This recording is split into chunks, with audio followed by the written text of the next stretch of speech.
The status symbol of today isn't a logo. It's a Substack subscription, being part of a book club, and carrying around a book of poetry or an old classic to read on the go.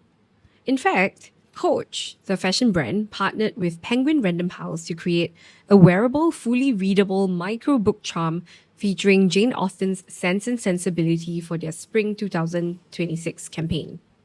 We've entered the era of wisdom flexing. But there is a fine line between being the most interesting person in the room and being the person that everyone avoids. We all remember Tracy Flick, the high-achieving, brown-nosing archetype who weaponized the knowledge. Today, we're breaking down why knowing everything is the fastest way to lose influence in the modern corporate jungle, and how to use your research to build a bridge, not a wall. The know-it-all isn't annoying because they are smart. They are annoying because they use knowledge as a status signal to put others down. In the movie Election, the main character Tracy Flick is the gold standard of try hard. She doesn't share knowledge to help, she shares it to win.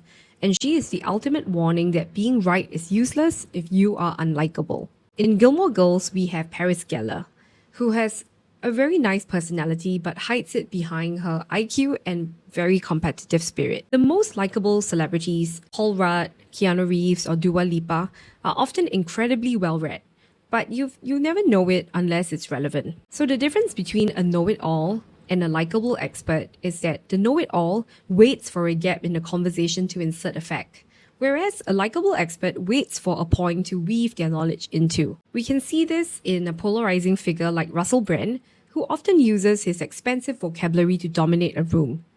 And we compare him with somebody like Tom Hiddleston, who is obviously smart-looking and only often quotes his knowledge when asked, and he does so with high intellectual humility, as if he's inviting you to enjoy the fact with him rather than testing if you know it.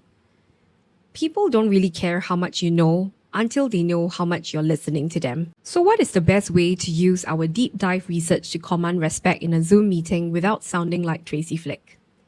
Well, here are some tips. Never start with "actually" or "I read somewhere that." Instead, use your knowledge to validate somebody else's point.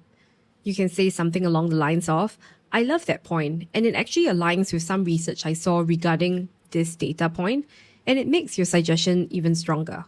So this way, you are sharing that knowledge that you've acquired, and you are also helping somebody shine with what you know. Keep in mind that knowledge is like a high-end perfume. A little is a signature, and too much is an irritant. Save your deepest wisdom flexes for the one-on-ones where it can actually solve a problem, not the group call where it just kills the clock. True intellectual authority isn't about having the answer. It's about having the perspective. The know-it-all tries to be the teacher, whereas the wisdom flexer is a curator. If you want to survive the corporate jungle, remember, your work is your foundation, but your ability to empathize is your superpower. Sharing your knowledge with the right audience at the right time, and most importantly with the right intent, is a big skill.